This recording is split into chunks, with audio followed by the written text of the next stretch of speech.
വീണ്ടെടുപ്പിൻ ഗാനം പാടി വാഴ്ത്തി രക്ഷകനേശുവേ കുമ്പിടും ഞാൻ. കഷ്ടത തുഷ്ടിയായി ആസ്വദിക്കും സാധുക്കൾ മക്കൾക്ക് ഭാഗ്യം ലഭ്യം. Praise the lord. വളരെ സന്തുഷ്ടമായ ഒരു സന്ധ്യയിൽ സർവശക്തൻ്റെ സന്ദേശത്തെ കേൾപ്പാൻ അനുവാദം തന്ന ദൈവത്തിന് നന്ദിയോടെ ഞാൻ സ്തോത്രം ചെയ്ത് ആരാധിക്കുകയാണ്. നമ്മുടെ ക്രിസ്തീയ ജീവിതത്തിൻ്റെ എല്ലാ നട്ടെല്ലും ദൈവത്തിൻ്റെ വചനത്തിൽ നിന്നുള്ള സന്ദേശങ്ങളാണ്. സ്ക്രിപ്ചർ മെസ്സേജ് സീരീസിൻ്റെ 14ാമത്തെ പാർട്ടാണ് നമ്മൾ കേൾക്കുന്നത്. എവർലാസ്റ്റിംഗ് ടു എവർലാസ്റ്റിംഗ് എന്ന വിഷയത്തിൻ്റെ നമ്മൾ തുടർച്ചയായ ഒരു വിഷയം പഠിച്ചുകൊണ്ടിരിക്കുകയാണ്. അതിൽ ആഗതരായി സന്തോഷത്തോടെ ഇരിക്കുന്ന എല്ലാ പ്രിയപ്പെട്ടവർക്കായി ഞാൻ ദൈവത്തെ വാഴ്ത്തുന്നു. ഈ ആഴ്ചയിൽ എനിക്ക് നമ്മുടെ സന്ദേശത്തിൻ്റെ പേരിൽ വന്നിട്ടുള്ള ഒട്ടനവധി മെസ്സേജുകൾ, അവരുടെ ജീവിതത്തിലുണ്ടായ അനുഗ്രഹങ്ങൾ, വിടുതലുകളെ കുറിച്ച് വളരെ സന്തോഷത്തോടെയാണ് അവർ മെസ്സേജ് വിടുന്നത്. ഒത്തിരി പേര് എന്നെ നേരിട്ട് കണ്ടപ്പോൾ പറഞ്ഞൊരു വാചകം പറയാം, സാറേ ഞങ്ങൾ ലിങ്ക് മറ്റുള്ള അനേകർക്ക് അയക്കുന്നുണ്ട്, സ്ഥിരമായി സാർ അയച്ചു തരണം എന്ന്. അതൊരു ബിസിനസ്സുകാരനാണ് പറഞ്ഞത്. അപ്പോഴാണ് മനസ്സിലാക്കുന്നത് പാസ്റ്റർമാർ മാത്രമല്ല ഈ കാര്യം പഠിക്കാൻ തയ്യാറായിട്ടുള്ളത്, ഒരു ബിസിനസ് നടത്തുന്ന വ്യക്തിയും കൊണ്ട് തയ്യാറായിരിക്കുന്നു. സന്തോഷമാണ് എനിക്ക്. നമ്മുടെ ക്ലാസ്സിലേക്ക് നമുക്ക് ഒന്നിച്ച് പ്രവേശിക്കാം. ഫിലദൽഫിയ AG ഷാർജ ഒരുക്കിയിട്ടുള്ള വളരെ മനോഹരമായ പ്ലാറ്റ്ഫോമാണ് എവർലാസ്റ്റിംഗ് ടു എവർലാസ്റ്റിംഗ് എന്ന സബ്ജക്റ്റിൻ്റെ പുൽപ്പിറ്റ്. ഈ പുൽപ്പിറ്റിൽ നമുക്ക് ഒന്നിച്ചു കൂടാൻ ദൈവം അനുവാദം തന്നല്ലോ. അധ്യക്ഷനായിരിക്കുന്ന അനീഷിനും സഭയുടെ പാസ്റ്ററായിരിക്കുന്ന കർത്താവദാസൻ പാസ്റ്റർ റെജി തോമസ് അവർക്കും സഭയിലെ അംഗങ്ങൾക്ക്, ഇന്ന് ഈ മീറ്റിങ്ങിൽ ആഗതരായിരിക്കുന്ന എല്ലാവർക്കും, മാധ്യമങ്ങൾ വഴി ദൈവവചനം ശ്രദ്ധിക്കുന്ന ബഹുമാന്യരായ ഏവർക്കും ക്രിസ്തുവിൽ എൻ്റെ സ്നേഹവന്ദനങ്ങൾ അറിയിക്കുന്നു. നമുക്കൊന്നിച്ച് പ്രവേശിക്കാം. നമ്മൾ പഠിക്കുന്ന വിഷയം 4ഉം 5ഉം യുഗങ്ങളിൽ സംഭവിക്കാൻ പോകുന്നത് എഴുതി വച്ചിരിക്കുന്ന പുസ്തകമാണ് നമ്മുടെ പുസ്തകം അഥവാ ബൈബിൾ. ലോകത്തിൻ്റെ അവസാന ദിവസം എന്ന് പറയാം. കർത്താവ് തന്നെ പറഞ്ഞു ഒടുക്കത്തെ നാൾ. ആ വാക്ക് നിങ്ങൾ ശ്രദ്ധിക്കണം, ഒടുക്കത്തെ നാൾ. ആ ഒടുക്കത്തെ നാളിൻ്റെ തുടക്കവും ഒടുക്കവും കർത്താവിൻ്റെ ഭാഷ്യത്തിലുണ്ട്. അതനുസരിച്ച് ആ നാൾ ബൈബിൾ പ്രകാരം കർത്താവിൻ്റെ ദിവസമാണ് പുതിയ നിയമത്തിൽ എഴുതിയിരിക്കുന്നത്. പഴയ നിയമത്തിൽ അത് യഹോവയുടെ ദിവസമാണ്. ആ 2 യുഗങ്ങൾ ചേർന്ന യഹോവയുടെ ദിവസം അഥവാ കർത്താവിൻ്റെ ദിവസം, അതിൽ സംഭവങ്ങളുടെ കലവറയാണ്. നമുക്ക് പിന്നാലെ ഓരോന്നോരോന്ന് കാണാം. ആസന്നമായ 25 സംഭവങ്ങളിലേക്ക് നമ്മൾ കടക്കുകയാണ്. അതൊരു പ്രത്യേക അനുഭവത്തിലൂടെ നമുക്ക് പ്രവേശിക്കാം. 3 പ്രതലങ്ങളിലൂടെയാണ് അത് നമ്മൾ കാണുന്നത്. ഇപ്പോൾ വായിച്ച് കേൾപ്പിക്കുന്നതാണ്. The great plan that God will manifest in 3 realms. ദൈവം 3 പ്രദേശങ്ങളിലായി പ്രകടമാക്കുന്ന മഹത്തായ പദ്ധതി. നിത്യനിർണയങ്ങളുടെ അകത്തേക്ക് നമ്മൾ ഓരോ ദിവസവും കയറിക്കൊണ്ടിരിക്കുകയാണ്. ദൈവത്തിൻ്റെ പദ്ധതി ലോകം അറിയണം എന്നതാണ് തിരുവെഴുത്ത് നമ്മളെ പഠിപ്പിക്കുന്നത്. ദൈവം ആഗ്രഹിക്കുന്നതാണ്. അതിൽ ആ മഹത്തായ പദ്ധതി ഇവിടെ പ്രത്യേക കാര്യം എഴുതിയിരിക്കുന്നു. 3 പ്രദേശങ്ങളിലായി 3 സ്ഥലങ്ങളിലായി അത് നടക്കുകയാണ് ഈ 2 യുഗങ്ങൾ. ആ 3 സ്ഥലങ്ങൾ ഒരുമിച്ച് പറയുന്നതാണ്. അതിനോട് ഒരു സംഭവം പറയുമ്പോൾ ആ സംഭവത്തെ 3 സ്ഥലങ്ങളും ബന്ധപ്പെടുത്തുന്നു. അങ്ങനൊരു പാഠഭാഗം ബൈബിളുണ്ട്. അത് നമുക്കൊന്ന് കാണണം. നമുക്കതിലേക്കൊന്ന് കടക്കാം. ഓരോന്നോരോന്നായി നമുക്ക് പഠിക്കാം. യേശുക്രിസ്തുവിൻ്റെ വരവ്, യഹോവയുടെ ദിവസത്തിൻ്റെ വരവ്, യഹോവയുടെ വരവ്, കർത്താവിൻ്റെ വരവ്, കർത്താവിൻ്റെ ദിവസത്തിൻ്റെ വരവ്, നാമത്തിൻ്റെ വരവ് എന്നിങ്ങനെ വിവിധ കാര്യങ്ങൾ നമ്മൾ കഴിഞ്ഞ ക്ലാസ്സിൽ പഠിക്കുകയുണ്ടായി. അത് ഓർപ്പിക്കുന്നു എന്നേ ഉള്ളൂ. Praise God. എന്നാൽ അത് 3 സ്ഥലത്ത് ബന്ധിച്ച് പഠിച്ചില്ല. അതെങ്ങനെയാണെന്ന് നമുക്ക് നോക്കാം. അത് കൃത്യമായി നമുക്ക് മനസ്സിലാക്കേണ്ടതുണ്ട്. നമുക്ക് വായിക്കാം. Arrival connecting 3 places from earth to Ira. 1 Thessalonians 4 verse 16 and 17, resurrected and transformed. ഭൂമിയും ഈ വരവിൽ ബന്ധപ്പെടുന്നു. ഭൂമിയും ഈ വരവിൽ ബന്ധപ്പെടുന്നു. അതാ പറയാൻ കാരണം എന്താ? 1 തെസ്സലോനിക്കർ 4:16-17 ഉയർത്തെഴുന്നേൽപ്പും രൂപാന്തരവും നടക്കുന്നത് കാണാം. ഉയർത്തെഴുന്നേൽപ്പും രൂപാന്തരവും. ആ രൂപാന്തരവും ഉയർത്തെഴുന്നേൽപ്പും നടന്ന വ്യക്തികൾ ഭൂമിയിൽ നിന്നാണ് ഉയരത്തിലേക്ക് പോകുന്നത്. അപ്പം ആദ്യത്തെ കാര്യം അറിഞ്ഞിരിക്കുക, ഭൂമി ബന്ധപ്പെടുന്നു. കൃത്യമായി മനസ്സിലാക്കുക. ആ വാക്യങ്ങൾ നമുക്കൊന്ന് വായിച്ച് കേൾക്കാം. 1 തെസ്സലോനിക്കർ 4:16-17 കർത്താവിന്റെ ഗംഭീരനാദത്തോടും പ്രധാന ദൂതന്റെ ശബ്ദത്തോടും ദൈവത്തിന്റെ കാഹളത്തോടും കൂടെ സ്വർഗത്തിൽ നിന്ന് ഇറങ്ങി വരികയും ക്രിസ്തുവിൽ മരിച്ചവർ മുമ്പേ ഉയർത്തെഴുന്നേൽക്കുകയും ചെയ്യും. പിന്നെ ജീവനോട് ശേഷിക്കുന്ന നാം അവരോട് ഒരുമിച്ച് ആകാശത്തിൽ കർത്താവിനെ എതിരേൽപ്പാൻ മേഘങ്ങളിൽ എടുക്കപ്പെടും. അപ്പൊ ഭൂമിയിൽ 2 കാര്യങ്ങൾ ഒരുമിച്ച് നടക്കുന്നു. ഈ വരവിൽ ഭൂമിയിൽ 2 കാര്യങ്ങൾ. 1 ഉയർത്തെഴുന്നേൽപ്പ്, 2 രൂപാന്തരം. ഈ 2 കാര്യങ്ങൾ ഈ വരവിൽ ഒരുമിച്ചാണ് നടക്കുന്നത്. അപ്പോൾ ഭൂമിയിൽ അത് നടക്കുമ്പോൾ അടുത്ത കാര്യങ്ങളിലേക്ക് നമുക്ക് കടക്കേണ്ടിയിരിക്കുന്നു. 2ാമത്തെ സ്ഥലം ഏതാണ്? വായിക്കാം. Second, in Greek, Ira, that is atmospheric region or air. 1 Thessalonians 4 verse 17, to meet the Lord.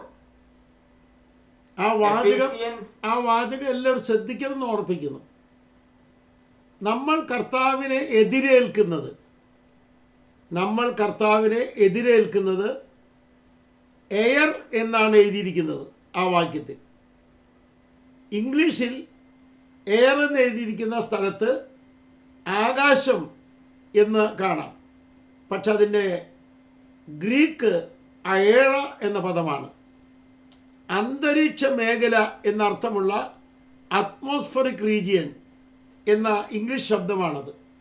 നമ്മൾ യേശുവിനെ കണ്ടുമുട്ടാൻ പോകുന്നത്, എതിരേൽക്കുന്നത് അയേറയിലാണ്. എടുത്തു പറഞ്ഞോട്ടെ, മധ്യാകാശം എന്ന് പറയുന്ന വാക്ക് വേറെയാണ്. അത് മെസൗറാനമെറ്റി എന്ന പദമാണ് മധ്യാകാശം. വെളിപ്പാട് പുസ്തകത്തിൽ 3 പ്രാവശ്യം ഉപയോഗിച്ചിട്ടുണ്ട് എന്ന് ഞാൻ സൂചിപ്പിച്ചിരുന്നുവല്ലോ. നമുക്കത് ഒരു ഭാഗം വരുമ്പോൾ വിശദമാക്കാം. ഇവിടെ അറ്റ്മോസ്ഫറിക് റീജിയനിലാണ് കണ്ടുമുട്ടുന്നത്. എന്തുകൊണ്ടാണ് അവിടെ കണ്ടുമുട്ടുന്നത് എന്നൊരു ചോദ്യമുണ്ട്. ഒന്നുകൂടെ ഞാൻ പറയുന്നു, യേശുക്രിസ്തു അയേറയിലാണ് വരുന്നത്. അയേറയിൽ വെച്ചാണ് ഉയർത്തെഴുന്നേറ്റവരും രൂപാന്തരപ്പെട്ടവരും ഒരുമിച്ച് കണ്ടുമുട്ടുന്നത്. എന്തുകൊണ്ടാണ് അവിടെ കണ്ടുമുട്ടുന്നത്? വായിക്കാം. Ephesians chapter 2 verse 2. മലയാളം ആദ്യം വായിച്ചിട്ട് ഇംഗ്ലീഷിലേക്ക് നമുക്ക് വരാം. എഫേസ്യർ 2:2 അവയിൽ നിങ്ങൾ മുമ്പേ ഈ ലോകത്തിന്റെ കാലഗതിയെയും ആകാശത്തിലെ അധികാരത്തിനും ആകാശത്തിന്റെ അധികാരി അവിടെ ഇരിപ്പുണ്ട്. ആകാശത്തിന്റെ അധികാരി. പക്ഷെ ആ അധികാരിയെ കുറിച്ച് ബൈബിൾ പറയുന്നത് ഇങ്ങനെയാണ്. ഒന്ന് വായിച്ചു നോക്കിയേ. ഇവിടെ എഴുതിയിരിക്കുന്നത് The prince of the power of the air. എല്ലാവർക്കും അറിയാമല്ലോ, അറ്റ്മോസ്ഫറിക് റീജിയന്റെ പ്രിൻസ് ആണ് അവൻ. അന്തരീക്ഷ മേഖലയുടെ പ്രഭുവാണ് അവിടെ ഇരിക്കുന്നത്. അന്തരീക്ഷ മേഖലയുടെ പ്രഭുവാണ് അവിടെ ഇരിക്കുന്നത്. ഈ ഒരു വലിയ അറിവിലേക്ക് നമ്മൾ വരണം. അന്തരീക്ഷ മേഖലയിരിക്കുന്ന പ്രഭു ഇവിടെയുള്ള എല്ലാവരെയും തെറ്റിക്കാൻ വേണ്ടി പരിപാടി നടത്തുന്നു എന്ന് എഫേസ്യ ലേഖനം 2-ാം അധ്യായത്തിൽ കാണാം. അവരെ നയിക്കുന്ന വിധം എങ്ങനെയൊക്കെയാണെന്ന്. നമ്മുടെ വിഷയം അതല്ല. അങ്ങനെ ലോകത്തെ തെറ്റിക്കുന്ന, ജനങ്ങളെ തെറ്റിക്കുന്ന, ദൈവജനത്തെ തെറ്റിക്കുന്ന, മുഴുവൻ ജനങ്ങളെ നശിപ്പിക്കാൻ നോക്കുന്ന അന്തരീക്ഷ മേഖലയുടെ പ്രഭു ഇരുന്ന് നശിപ്പിച്ച് വല്ലാതെയാക്കുന്ന സമയത്ത് ആ വലിയ ചങ്ങല പൊട്ടിച്ച്, ആ വല കീറി ജീവിതങ്ങളെ രക്ഷിച്ച് ഉയർത്തെഴുന്നേൽപ്പിച്ച് രൂപാന്തരപ്പെടുത്തി അവിടെ കൊണ്ടുവന്ന് സമ്മേളനം കൂടാൻ പോകുകയാണ്. Praise the Lord. ഇവിടെ ഒരു വലിയ തത്വം നമുക്കറിയാം. എവിടെ കലക്കം കൊണ്ടുവരുന്നുവോ, എവിടെ നശിപ്പിക്കാനുള്ള പദ്ധതി കൊണ്ടുവരുന്നുവോ, എവിടെ വിഘടനവാദം കൊണ്ടുവരുന്നുവോ, ഇവിടെയൊക്കെ നിങ്ങൾ ശ്രദ്ധിക്കണം. ദൈവത്തിൽ ആശ്രയിക്കുന്ന ഒരു ദൈവം ഇതിലാണെങ്കിൽ, പ്രൈസ് ഗോഡ്, യേശുവിനെ വിളിച്ച് രക്ഷിക്കപ്പെട്ട് സ്നാനപ്പെട്ട് ദൈവാത്മാവിനാൽ അവനോട് അടുക്കുന്ന ആളാണെങ്കിൽ വളരെ ചിന്തിക്കണം. പുതിയ നിയമവിശ്വാസിയുടെ കാര്യം പറഞ്ഞത്, അഥവാ പുതിയ നിയമത്തിൻ്റെ നിയമങ്ങൾ പാലിക്കുന്നൊരു വ്യക്തിക്ക് കൃത്യമായിട്ട് പറയാം, എന്നെ തെറ്റിക്കാനും എന്നെ നശിപ്പിക്കാനും എന്നെ ഇല്ലാതാക്കാനും എങ്ങനെ ചങ്ങല കൊണ്ട് അറസ്റ്റ് ചെയ്യാനും തളച്ചിടാനും നോക്കുന്ന അറ്റ്മോസ്ഫറിക് റീജിയൻ്റെ പ്രിൻസ് എത്ര വലിയ പദ്ധതി നടത്തിയാലും ആ പദ്ധതിയെ പൊളിച്ച് മാറ്റി, ആ ചങ്ങല പൊട്ടിച്ച്, ആ വല കീറി യേശുമായിട്ടൊരു യാത്ര ഈ മരുഭൂമിയിൽ ദൈവം ഒരുക്കുന്നുണ്ട്. അതോർത്ത് ഞാൻ ദൈവത്തെ സ്തുതിക്കുകയാണ്. സന്തോഷമുള്ളവർ എത്ര പേരുണ്ട്? ഇവിടെ നമുക്ക് ഉന്നതമായി ചിന്തിക്കേണ്ടിയിരിക്കുന്നു. വളരെ ഉയർന്ന് ചിന്തിക്കേണ്ടിയിരിക്കുകയാണ്. എന്താണ്? എത്ര കടുത്ത പ്രതിസന്ധികൾ വന്നാലും അവങ്കിലേക്ക് നോക്കുന്നവർ പ്രകാശിതരാകുമെന്ന് ഉറപ്പുള്ളവർ എത്ര പേര് ഇവിടെ ഇരിപ്പുണ്ട്? ഹല്ലേലൂയ. അവങ്കിലേക്ക് നോക്കുന്നവർ പ്രകാശിതരാകും, ഒരു ഡൗട്ടും വേണ്ട. സന്തോഷത്തോടെ ഹല്ലേലൂയ പറയാൻ പറ്റുമോ നമുക്ക്? ആമേൻ. ഞാൻ അത്രയും അവിടെ പറഞ്ഞ് ഒരു കുത്തിടട്ടെ. എനിക്ക് ഇവിടെ ഒരു ചെറിയ കാര്യം പറയാനുണ്ട്. ഇച്ചിരി കഴിയുമ്പോൾ അതും കൂടെ കേൾക്കുമ്പോൾ നിങ്ങൾക്ക് മനസ്സിലാകും ഈ പറയുന്നതിൻ്റെ വിശാലത എന്താണെന്ന്. വായിക്കാം. 3-ാമത്തെ സ്ഥലം. Eternal heaven, that is 1 Thessalonians 4 verse 15. The Lord himself shall descend from heaven to Aera, Acts 2 verse 33, Ephesians 4 verse 10, 1 Thessalonians 3 verse 11 to 13. ഈ വാക്യങ്ങളെല്ലാം നമ്മൾ കണ്ടേ പറ്റൂ. അല്പം ചില തത്വങ്ങൾ അതിൽ നിന്ന് പഠിക്കാനുണ്ട്. നമുക്ക് ഒരുമിച്ച് അതിലേക്ക് കടക്കാം. വായിക്കാം.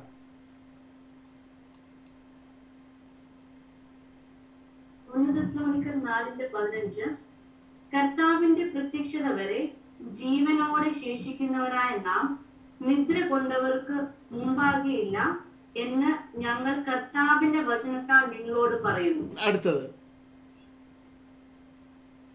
കർത്താവ് ഗംഭീര നാദത്തോടും പ്രധാന ദൂതന്റെ ശബ്ദത്തോടും ദൈവത്തിന്റെ കാഹളത്തോടും കൂടെ സ്വർഗത്തിൽ നിന്ന് ഇറങ്ങി വരും. ആദ്യം നമ്മൾ പഠിച്ചത് ഭൂമിയിലെ 2 ഗ്രൂപ്പ് ഇവിടെ നിന്ന് അയേറയിലേക്ക് പറക്കുന്നു. അവിടേക്ക് നമ്മുടെ കർത്താവ് ഇറങ്ങി വരുന്നു. Praise the Lord. അയേറയിൽ വെച്ച് നമ്മൾ കൂട്ടിമുട്ടുന്നു. നിങ്ങൾ കാര്യം മനസ്സിലാക്കി ഞാൻ വിചാരിക്കുന്നു. നമ്മൾ അവിടെ വെച്ച് എതിരേൽക്കുമ്പോൾ, യേശുവിനെ എതിരേൽക്കുമ്പോൾ ഒത്തിരി ചോദ്യങ്ങളുണ്ട്. അതിന് മറുപടി ഞാൻ പിന്നെ പറയാം. ശ്രദ്ധിക്കുക. എതിരേറ്റ് കഴിയുമ്പോൾ ലോകം മുഴുവൻ നശിപ്പിക്കാൻ നോക്കുന്ന അയേറയിലെ പ്രിൻസ് ഇത് കാണാൻ പോവുക. ഇവിടെ കൃത്യമായി അറിയണം, നശിപ്പിക്കുന്നവന്റെ മുമ്പിൽ നട്ടലോട് നിവർത്തി നിർത്തുന്ന ഒരു കർത്താവ് നമുക്ക് വേണ്ടി ഉണ്ട് എന്ന് ഉറപ്പുള്ളവർ എത്ര പേരുണ്ട്? ഇല്ലാതാക്കാൻ നോക്കുന്നവന്റെ മുമ്പിൽ നമ്മുടെ കർത്താവ് നമ്മളെ നിവർത്തി നിർത്തുമെന്ന് വിശ്വസിക്കുന്നവർ എത്ര പേര് ഈ മീറ്റിങ്ങിൽ അറ്റൻഡ് ചെയ്യുന്നുണ്ട്? അവരോർത്ത് ഞാൻ ദൈവത്തെ സ്തുതിക്കുന്നു. വളരെ ചിന്താർഹമാണ്. അവൻ്റെ സൈന്യങ്ങളെല്ലാം ഉണ്ട്. അതിനെക്കുറിച്ച് പഠിക്കേണ്ടതുണ്ട്. ഒരു വലിയ വിവരണം നമുക്ക് കാണാം. ഒരു ഉദാഹരണം പറഞ്ഞാൽ, ദേവന്മാർ എന്ന് പറയുന്ന ഗ്രൂപ്പ് 8 ഗ്രൂപ്പാണ് ബൈബിളിൽ എഴുതിയിരിക്കുന്നത്. ഞാൻ അത്രയും പറഞ്ഞ് അവിടെ നിർത്തട്ടെ. അങ്ങനെ എത്ര ഒട്ടനവധി ഗ്രൂപ്പുകളാണ് ആകാശത്തിലും ഭൂമിയിലും വർക്ക് ചെയ്യുന്നത്. അങ്ങനെയൊക്കെ വർക്ക് ചെയ്താലും ക്രിസ്തുവിനെ അനുധാവനം ചെയ്താൽ, അവനെ അനുഗമിച്ചാൽ, അവൻ്റെ മുമ്പിൽ ചെന്നാൽ, പിതാവിൻ്റെ മുമ്പിൽ കൈമലർത്തിയാൽ, കുറ്റങ്ങൾ ഏറ്റുപറഞ്ഞ് ദൈവത്തിങ്കിലേക്ക് തിരിഞ്ഞാൽ, ഇവിടെ വലിയൊരു ഉത്തരവുണ്ട്. എത്ര വലിയ വല വിരിച്ചാലും ആ വല കീറി പുറത്തു വരുത്തുന്ന, ഉയർത്തെഴുന്നേൽപ്പിക്കുന്ന, രൂപാന്തരപ്പെടുത്തുന്ന, അയേറിയിൽ കൊണ്ടെത്തിക്കുന്ന, അവൻ്റെ മുമ്പിൽ കാണിക്കും, ഇതാ ഈ മക്കൾ നീ മുഖാന്തരം നശിക്കാൻ നോക്കിയതല്ലേ, എന്നാൽ അവരെ ഞാൻ രക്ഷിച്ചിരിക്കുന്നു. ആമേൻ. ഇവിടെ ഒരു പ്രശ്നമേ ഉള്ളൂ. യേശു വല വിരിക്കുന്നില്ല, യേശു സ്നേഹമാണ് വിരിക്കുന്നത്. ആ സ്നേഹത്തിന് കൈകൊടുത്താൽ യേശു നമ്മെ രക്ഷിക്കുന്നതാണ്. യേശു വിരിക്കുന്നത് വിശുദ്ധിയാണ്. വിശുദ്ധിക്ക് വേണ്ടി കൈകൊടുത്താൽ യേശു നമ്മെ രക്ഷിക്കുന്നതാണ്. അപ്പോൾ സ്നേഹത്തിനും വിശുദ്ധിക്കും പ്രതിഷ്ഠയ്ക്കും വേണ്ടി ഒരു കൈയൊന്ന് യേശുവിൽ കൊടുത്താൽ ഉറപ്പാണ് ഈ കാണുന്ന സമ്മേളനത്തിൽ നമ്മളും ഉണ്ടായിരിക്കുമെന്ന് വിശ്വസിക്കുന്നവർ എത്ര പേരുണ്ട്? നമുക്ക് അതുകൊണ്ട് കൃത്യമായി മാനസാന്തരപ്പെടാം. നമുക്ക് അടുത്ത വാക്യങ്ങളിലേക്ക് ഞാൻ പോകുന്നത് ശ്രദ്ധിക്കുക. വായിച്ചാട്ടെ. അപ്പോസ്തലപ്രവൃത്തി 2:33 അവൻ ദൈവത്തിന്റെ വലത്ത് ഭാഗത്തേക്ക് ആരോഹണം ചെയ്ത് പരിശുദ്ധാത്മാവെന്ന വാഗ്ദത്തം പിതാവിനോട് വാങ്ങി. നമുക്ക് വേണ്ടി കർത്താവ് ഉയർത്തെഴുന്നേറ്റ് പോയത് എവിടെ എന്ന് കൃത്യമായി തെളിയിക്കുകയാണ്. പിതാവിൻ്റെ അടുക്കലാണ്. പിതാവിരിക്കുന്ന സ്വർഗത്തെക്കുറിച്ച് നമ്മൾ കൃത്യമായി പഠിച്ചു. അത് നിത്യമായ സ്വർഗാദി സ്വർഗങ്ങളാണ്. അങ്ങനെയെങ്കിൽ യേശു വരുന്നത് നിത്യമായ സ്വർഗാദി സ്വർഗങ്ങളിൽ നിന്നാണ് വരുന്നത്. അപ്പോൾ ഈ വരവിൽ 3 സ്ഥലം കൃത്യമായി അറിയുന്നു. ഒന്ന്, നിത്യമായ സ്വർഗാദി സ്വർഗങ്ങളിൽ നിന്ന് വരുന്നു. ആ സ്ഥലത്തെക്കുറിച്ച് 4:10 കൂടെ വായിക്കാം. വായിച്ചാട്ടെ. എഫെസ്യർ 4:10 ഇറങ്ങിയവൻ സകലത്തെയും നിറയ്ക്കേണ്ടതിന് സ്വർഗാദി സ്വർഗത്തിന് മീതെ കയറിയവനുമാകുന്നു. സ്വർഗാദി സ്വർഗത്തിന് മീതെയാണ് പിതാവിരിക്കുന്ന സ്വർഗം. അവിടേക്കാണ് യേശു പോയിരിക്കുന്നത്. അതിനെക്കുറിച്ച് നമ്മൾ നെഹമ്യാവിൽ പഠിച്ചതാണ്. നിങ്ങൾക്ക് ഓർമ്മയുണ്ടായിരിക്കും.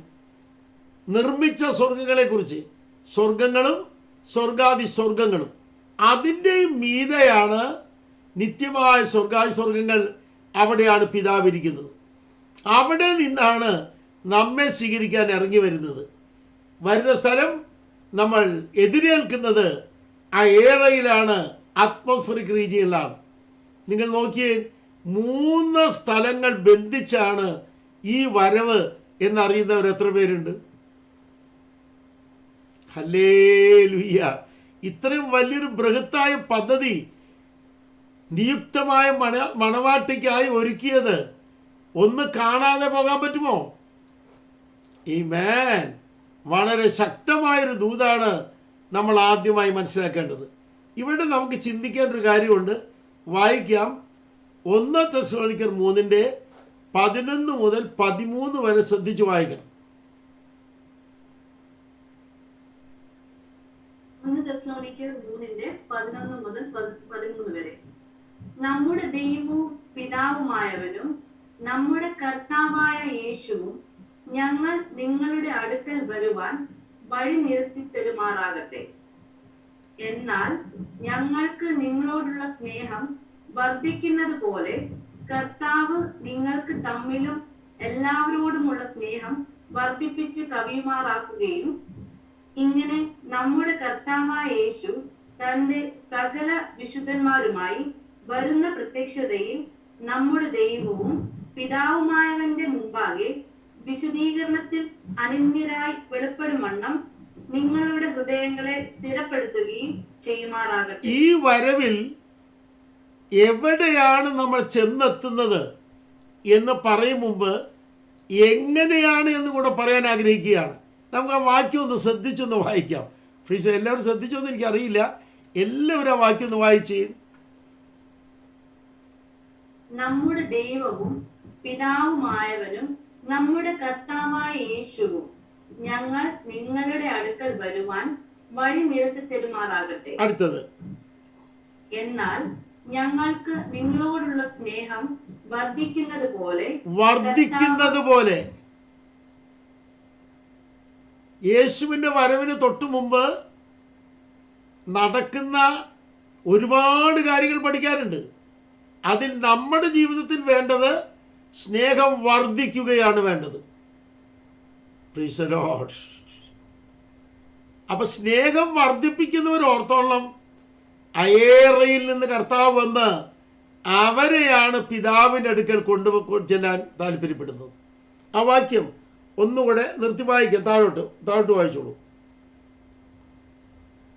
സ്നേഹം വർദ്ധിക്കുന്നത് പോലെ കർത്താവ് നിങ്ങൾക്ക് തമ്മിലും എല്ലാവരോടുമുള്ള സ്നേഹം വർദ്ധിപ്പിച്ച് കവിയുമാറാക്കുകയും ഇങ്ങനെ നമ്മുടെ കർത്താവായ യേശു തന്റെ സകല വിശുദ്ധന്മാരുമായി വരുന്ന പ്രത്യക്ഷതയിൽ നമ്മുടെ ദൈവവും പിതാവുമായവന്റെ മുമ്പാകെ. അപ്പൊ എവിടെയാ ചെല്ലുന്നേ? തുടങ്ങുന്നത് പിതാവിന്റെ അടുക്കൽ നിന്ന്, തിരിച്ചു ചെല്ലുന്നതും പിതാവിന്റെ അടുക്കൽ. ആ വാക്യം ശ്രദ്ധിക്കുക. സകല വിശുദ്ധന്മാരുമായി വരുന്ന പ്രത്യക്ഷതയിൽ നമ്മുടെ ദൈവവും പിതാവുമായവന്റെ മുൻപാകെ വിശുദ്ധീകരണത്തിൽ അനിന്യരായി വെളിപ്പെടുവാൻ. അപ്പൊ വെളിപ്പെടുന്ന സ്ഥലം പിതാവിന്റെ മുമ്പിലാണ്. വെളിപ്പെടുന്ന സ്ഥലം പിതാവിന്റെ മുമ്പിൽ. അവിടെ പറയുന്ന കുറേ കാര്യങ്ങളുണ്ട്. ഒന്ന്, സ്നേഹം വർദ്ധിക്കണം. രണ്ട്, വിശുദ്ധീകരണത്തിൽ അനിന്യരാകാനുള്ള പ്രതലം ഒരുക്കണം. ആമേൻ. അത് നമ്മുടെ കടമയാണ്, നമ്മുടെ ഭാഗത്തുള്ളതാണ്. അപ്പം നമ്മുടെ ഭാഗത്ത് വിശുദ്ധീകരണത്തിന് വേണ്ടി എന്ത് ചെയ്യുന്നുണ്ട് എന്ന് പഠിക്കാൻ ഒരു ഭാഗമുണ്ട്. ഇവിടെ നമ്മുടെ വിഷയത്തോട് ബന്ധപ്പെട്ട് അതിൽ വിശദീകരണം കൂടുതൽ പറ്റുകയില്ലല്ലോ. അതുകൊണ്ട് ഇവിടെ പറയട്ടെ, പിതാവിൻ്റെ അടുക്കൽ നിന്ന് വന്ന് അയേറയിൽ വന്ന ശേഷം നമ്മളെ അങ്ങോട്ട് ചേർത്ത് അയേറയിൽ നിന്ന് പിതാവിൻ്റെ അടുക്കൽ കൊണ്ടുപോവുകയാണ്. ഇത് ഞാൻ പറയുമ്പോൾ നിങ്ങൾ ശ്രദ്ധിക്കണം, ആ വരവ് രണ്ടാം വരവല്ല. അത് രണ്ടാമത്തെ പ്രത്യക്ഷതയല്ല. ഒന്നാമത്തെ പ്രത്യക്ഷത ഭൂമിയിലേക്കാണ് വന്നത്. രണ്ടാമത്തെ പ്രത്യക്ഷതയും ഭൂമിയിലേക്കാണ് വരുന്നത്. സ്തോത്രം. നിങ്ങൾ ആരും തെറ്റിയിരിക്കരുത് കേട്ടോ. ഞാൻ പറയുന്ന കാര്യം ശ്രദ്ധിക്കുക. യേശുക്രിസ്തു അയേറയിൽ രണ്ടാം പ്രാവശ്യം വരുന്നില്ല. യേശുക്രിസ്തു അയേറയിൽ ഒറ്റ പ്രാവശ്യം വരുന്നുള്ളൂ. കൃത്യമായി കേൾക്കണം ഞാൻ ഈ പറയുന്ന വാക്കുകൾ. യേശുക്രിസ്തു അയേറയിൽ രണ്ടാം വട്ടം വരുന്നില്ല. ഒറ്റ പ്രാവശ്യമേ യേശു വരുന്നുള്ളൂ. രണ്ടാം വട്ടം വരുന്നത് എവിടെയാ? എബ്രായ ലേഖനത്തിലേക്ക് വന്ന് നിങ്ങൾ 9-ാം അധ്യായം അതിന് 28-ാം വാക്യം ഒന്ന് വായിച്ചീൻ.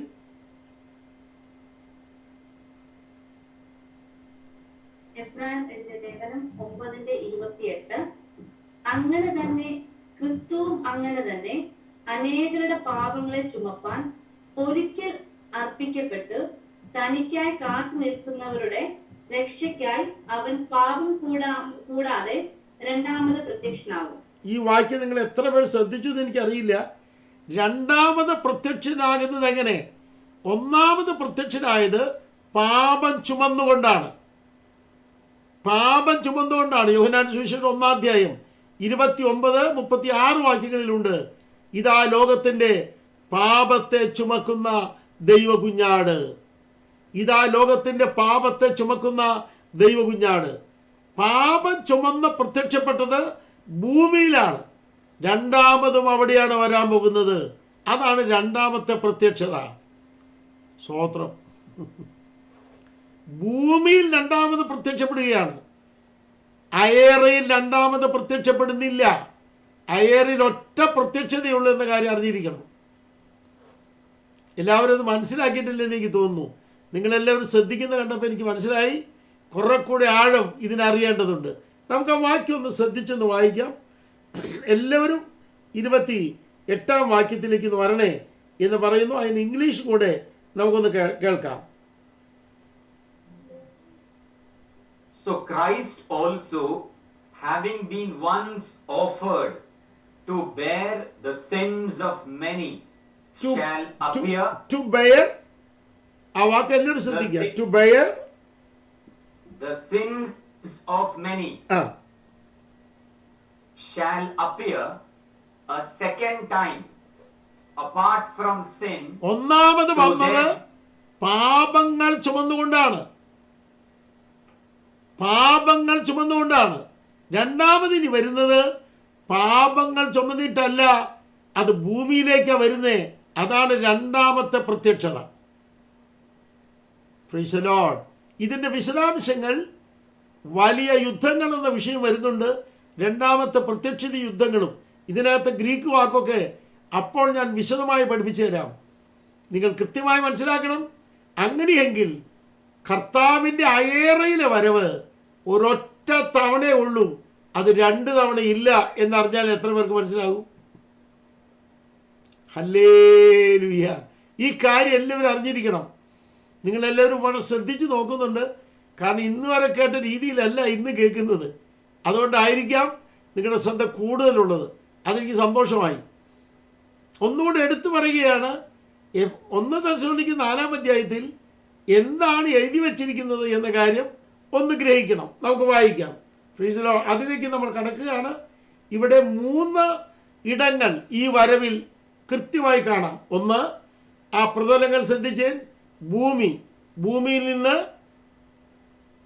ഉയർത്തെഴുന്നേൽപ്പും രൂപാന്തരവും കഴിഞ്ഞ് പുറപ്പെടുന്നു. 2, അയേറയിലാണ് നമ്മൾ ചെന്ന് ചേരുന്നത്. അതിൻ്റെ കാരണം എന്താ? അവിടെ വെച്ചാണ് എതിരേൽക്കുന്നത്. ഇവിടെ സംശയം എല്ലാവർക്കും ഉണ്ട്. എതിരേറ്റ് കഴിഞ്ഞാൽ എതിരേറ്റവർ ഇങ്ങോട്ട് തിരിച്ചു കൊണ്ടുവരികയല്ലേ ചെയ്യാന്നാ. ഇപ്പം നമ്മുടെ റെജി തോമസ് പാസ്റ്റർ നെടുമ്പാശ്ശേരിയിൽ വന്നാൽ, ഞാൻ ഇവിടുന്ന് എതിരേറ്റാൻ ചെന്നാൽ എതിരേറ്റ ആൾ ഇങ്ങോട്ട് കൊണ്ടുവരികയല്ലേ ചെയ്യുക. അല്ലാതെ എതിരേറ്റ വ്യക്തിയെ ഇങ്ങോട്ട് കൊണ്ടുവരികയും ചെയ്യുക. അതല്ലേ ശരി? അങ്ങനെയാണെങ്കിൽ ഭൂമിയിലേക്കല്ലേ വരിക എന്ന ചോദ്യം ഒരിക്കലുമല്ല. ബൈബിളിൽ എതിരേൽപ്പ് എന്ന വിഷയത്തെക്കുറിച്ച് പുതിയ നിയമത്തിൽ 4 ഇടങ്ങളിൽ എഴുതിയിരിക്കുന്നത്. ആ പദം കൃത്യമായി അറിയാത്തതുകൊണ്ടാണ് എതിരേൽപ്പിനെ കുറിച്ച് തെറ്റിദ്ധരിച്ച് പറയുന്നത്. Praise the Lord. ഒരു ഉദാഹരണം പറയാം. ഞാനിവിടെ ദുബൈയിൽ വന്നപ്പോൾ എൻ്റെ ഒരു സ്നേഹിതൻ അമേരിക്കയിൽ നിന്ന് ഇന്ത്യയിലേക്ക് വരുന്നു. ഞാൻ ദുബായിലുണ്ടെന്ന് അറിഞ്ഞിട്ട് ആ പുള്ളിക്കാരൻ എനിക്ക് മെസ്സേജ് ഇട്ടു, പാസ്റ്റർ ഞാൻ ദുബായിൽ വരുന്നുണ്ട്. Praise God. ആ കൂടി ഇത്ര സമയമാണ് ഉണ്ടായിരിക്കുക, അത് ഇന്ന ഹോട്ടലിൽ ഉണ്ടായിരിക്കുക, ദയവായി അവിടെ നിന്ന് വരാമെന്ന് ചോദിച്ചു. അപ്പോൾ ആ യാത്രയിൽ ഞങ്ങൾ എതിരേൽക്കാൻ ചെന്നിരിക്കുക. ദുബായിലെ ഹോട്ടലിൽ ഞങ്ങൾ എതിരേറ്റ് ചെന്നു. എതിരേറ്റം ഞങ്ങളുടെ കൂടെ ആ സ്നേഹിതൻ വന്നില്ല. അദ്ദേഹം പോയത് അദ്ദേഹത്തിൻ്റെ വീട്ടിലേക്കായിരുന്നു. ഞങ്ങൾ അവരുടെ കൂടെ പോയില്ല. കാരണം ഞാൻ ദുബായിലേക്ക് വന്നിരിക്കുന്നത്. അപ്പോൾ എതിരേൽക്കുന്നവരെല്ലാം വരണം എന്ന് പറയുന്ന പ്രിൻസിപ്പിൾ ബൈബിളിലുണ്ടോ എന്ന് ചോദിച്ചാൽ ഇല്ലവേ ഇല്ല എന്ന കാര്യം എല്ലാവരും അറിഞ്ഞിരിക്കണം. Praise God. അത് നമുക്ക് തെളിയിക്കാം പിന്നീട്. എൻ്റെ ചോദ്യം നിങ്ങൾ ശ്രദ്ധിക്കുക. നമ്മൾ എതിരേൽക്കാൻ ചെല്ലുകയാണ്. എതിരേറ്റാൽ എവിടേക്കാണ് പോകുന്നത്? 1 തെസ്സലോനിക്കർ 3:11-13 പോലെ ഇഷ്ടംപോലെ വാക്യങ്ങളുണ്ട്, പിന്നാലെ വരാം. നമ്മൾ പിതാവായ ദൈവത്തിൻ്റെ അടുക്കലേക്കാണ് ചെല്ലുന്നത്. അവിടെ ചെല്ലുന്നത് എഴുതിയിരിക്കുന്നു, അനിന്യരായി വെളിപ്പെടുവാൻ. ആമേൻ. പിതാവിൻ്റെ അടുക്കലേക്കാണ് ചെല്ലുന്നത്, ഭൂമിയിലേക്കല്ല എന്ന കാര്യം അറിഞ്ഞിരിക്കണം. അപ്പോൾ ഒന്നാമത്തെ കാര്യം, 3 പ്രതലങ്ങൾ വരവിലുണ്ട്. 3 ഇടങ്ങളിലെ ബന്ധം നമ്മളിപ്പോൾ കണ്ടു. ഇതാണ് ഒന്നാമത്തെ പാഠം. ഇനി രണ്ടാമത്തെ പാഠത്തേക്ക് നമുക്കൊന്ന് മാറാം. അതിന് മുമ്പ് ഒരു ചെറിയ കാര്യം അറിയാനുണ്ട്. ഒന്ന് വായിക്കാമോ? Jehovah or Jesus will descend from heaven to Aira, that is the atmospheric region or air, with 3 ages spirits. 1 Thessalonians വായിച്ചോളൂ. 1 Thessalonians 4 verse 13 to 17. 1 തെസ്സലോനിക്ക ലേഖനം 4-ാം അധ്യായം 13 മുതൽ 17 വരെയുള്ള വാക്യങ്ങൾ പഠിക്കുമ്പോൾ 3 യുഗങ്ങളിലുള്ള ആത്മാക്കളെയും കൊണ്ട് യേശു വരുമെന്ന അയറയിലേക്ക് 3 യുഗങ്ങളിലുള്ള ആത്മാക്കളെയും കൊണ്ട് യേശു വരും. നമുക്ക് ആ വാക്യം ഒന്ന് മലയാളത്തിൽ നിന്ന് വായിച്ച് കേൾക്കാം. 13-ഉം 14-ഉം വായിച്ച് നിർത്തിയിട്ട് നമുക്ക് അതിന് ഇംഗ്ലീഷും കൂടെ വായിച്ച് കേൾക്കണം. വായിച്ചാട്ട്. 1 തെസ്സലോനിക്കരുടെ ലേഖനം 4:13-14. സഹോദരന്മാരെ, നിങ്ങൾ പ്രത്യാശയില്ലാത്ത മറ്റുള്ളവരെ പോലെ ദുഃഖിക്കാതിരിക്കേണ്ടതിന് നിദ്ര കൊള്ളുന്നവരെ കുറിച്ച് അറിവില്ലാതിരിക്കരുത് എന്ന് ഞങ്ങൾ ആഗ്രഹിക്കുന്നു. യേശു മരിക്കുകയും ജീവിച്ചെഴുന്നേൽക്കുകയും ചെയ്തു എന്ന് നാം വിശ്വസിക്കുന്നു എങ്കിൽ അങ്ങനെ തന്നെ ദൈവം നിദ്ര കൊണ്ടവരെ യേശു മുഖാന്തരം അവനോടുകൂടെ വരുത്തും. ഇവിടെ മരിച്ചവരെ കുറിച്ചുള്ള വലിയൊരു കാര്യം പൗലോസ് പഠിപ്പിക്കുകയാണ്. നിദ്ര കൊണ്ടവരെ കുറിച്ച് ജീവിച്ചിരിക്കുന്നവർ ദുഃഖിക്കേണ്ട. അതിന്റെ കാരണം എന്താ? നിദ്ര കൊണ്ടവരെ കർത്താവ് ഉയർത്തെഴുന്നേൽപ്പിക്കാൻ പോകുന്നുണ്ട്. പക്ഷെ അവിടെ ഒരു പാഠഭാഗം കൃത്യമായി ശ്രദ്ധിക്കേണ്ടിയിരിക്കുന്നു. ഇംഗ്ലീഷ് വായിക്കുമ്പോൾ ആ വാക്യത്തിൽ നിന്ന് സ്പഷ്ടമായൊരു പാഠഭാഗം നമുക്ക് ലഭിക്കും. വായിച്ചാട്ട്. But we would not have you ignorant, brethren, concerning them that fall asleep, that ye sorrow not, even as the rest we have no hope. For if we believe that Jesus died and rose again, even so, them also that are fallen asleep in Jesus will God bring with him. ഇവിടെ വ്യക്തമായി പറഞ്ഞിരിക്കുക, യേശുവിൽ മരിച്ചവരെയാണ് കർത്താവ് കൊണ്ടുവരുന്നത്. സ്വർഗത്തിൽ നിന്ന് യേശു ക്രിസ്തു ഇറങ്ങി വരുമ്പോൾ യേശുവിൽ മരിച്ചവരുടെ ആത്മാക്കളെയും കൊണ്ടാണ് വരുന്നത്. യേശുവിൽ മരിച്ചവരുടെ ആത്മാക്കൾ അത് പിന്നീട് ഇപ്പം തന്നെ വിശദമാക്കുന്നുണ്ട്. എങ്കിലും ഒന്ന് പറഞ്ഞു പോവുകയാണ്. നിങ്ങൾ അറിഞ്ഞിരിക്കണം, ഇവിടെ ചില കാര്യങ്ങൾ അറിയണം. ഈ പഴയ നിയമ വിശുദ്ധന്മാര് 2 യുഗത്തിൽപ്പെട്ടവരാണെന്ന് കൃത്യമായി നമ്മൾ കണ്ടു. ആ 2 യുഗത്തിലുള്ള പ്രിയപ്പെട്ടവർ മരിച്ചുപോയവരുടെ ആത്മാക്കൾ ഇപ്പോൾ എവിടെയാണ്? യേശു ക്രിസ്തു ഭൂമിയിൽ വന്ന് മരിച്ചടക്കപ്പെട്ട് ഉയർത്തെഴുന്നേറ്റ് പോയപ്പോൾ അബ്രഹാമിന്റെ മടിയിലുള്ള പ്രിയപ്പെട്ടവരെയും കൊണ്ടാണ് യേശു പോയത്. ആമേൻ. എഫേസ്യ ലേഖനം 4-ാം അധ്യായം, ലൂക്കോസ് 16 തുടങ്ങി ഇഷ്ടംപോലെ അധ്യായങ്ങൾ അതിനെക്കുറിച്ച് പറയാനുണ്ട്. അപ്പോൾ നിങ്ങൾ ശ്രദ്ധിക്കേണ്ട കാര്യമുണ്ട്. 1-ാം യുഗത്തിൽ മരിച്ചവരുടെ ആത്മാക്കൾ എവിടെ കിടന്നു?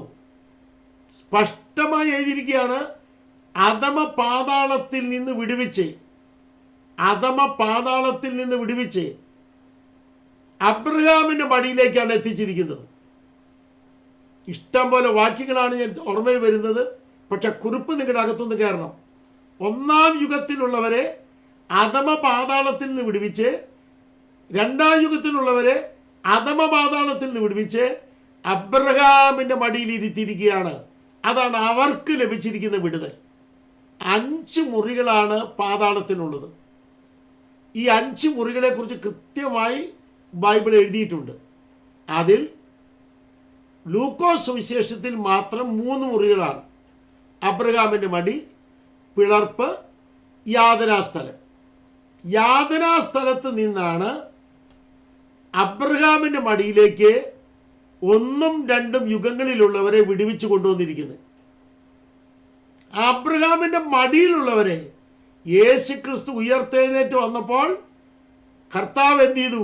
അവരെയും കൊണ്ടുപോയി എവിടേക്ക്?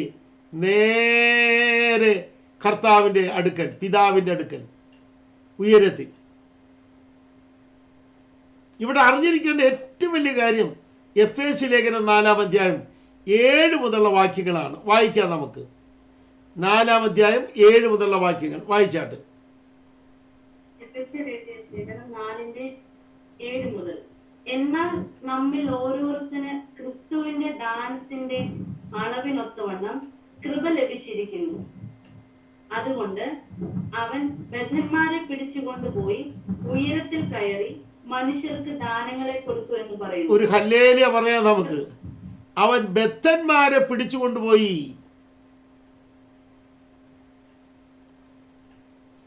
ഒമ്പതാം വാക്യം, കയറി എന്നതിനാൽ അവൻ ഭൂമിയുടെ അധോഭാഗങ്ങളിലേക്ക് ഇറങ്ങി. അപ്പൊ ഇറങ്ങിയവൻ ആത്മാക്കളെയും കൊണ്ടാണ് ഉയരത്തിലേക്ക് പോയത്. കൃത്യമായി ശ്രദ്ധിക്കുക, സ്വർഗാദി സ്വർഗത്തിന് മീതെ കടന്നുപോയിരിക്കുന്നത്. ഈ ഒരു വലിയ അറിവിലേക്ക് നമ്മൾ എല്ലാവരും വരണം. Praise God. നിങ്ങളെല്ലാവരും എൻ്റെ കൂടെ വരുന്നുണ്ട് എന്ന് ഞാൻ പ്രതീക്ഷിക്കുന്നു. ഒന്നുകൊണ്ട് നിർത്തി പറയുന്നത്, ഈ കാര്യം ഒന്ന് ശരിക്കും ശ്രദ്ധിക്കണം. ഒന്നാം യുഗം ആദാം മുതൽ മോശ വരെ, രണ്ടാം യുഗം മോശ മുതൽ സ്നാപയോഹന്നാൻ വരെ, ആ രണ്ട് യുഗങ്ങളിൽപ്പെട്ട പ്രിയപ്പെട്ടവർ അധമപാതാളം എന്നറിയുന്ന യാതനാ സ്ഥലത്ത് നിന്ന് ദൈവം വിടുവിച്ച് അവർ അബ്രഹാമിൻ്റെ മടിയിലെത്തിച്ചു.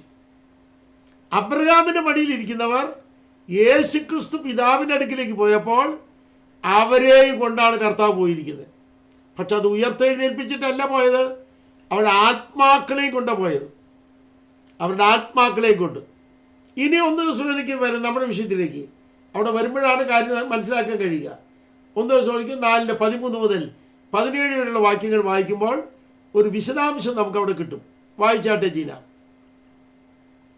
4:13 സഹോദരന്മാരെ, നിങ്ങൾ പ്രത്യാശയില്ലാത്ത മറ്റുള്ളവരെ പോലെ ദുഃഖിക്കാതിരിക്കേണ്ടതിന് നിദ്ര കൊള്ളുന്നവരെ കുറിച്ച് അറിവില്ലാതിരിക്കരുത് എന്ന് ഞങ്ങൾ ആഗ്രഹിക്കുന്നു.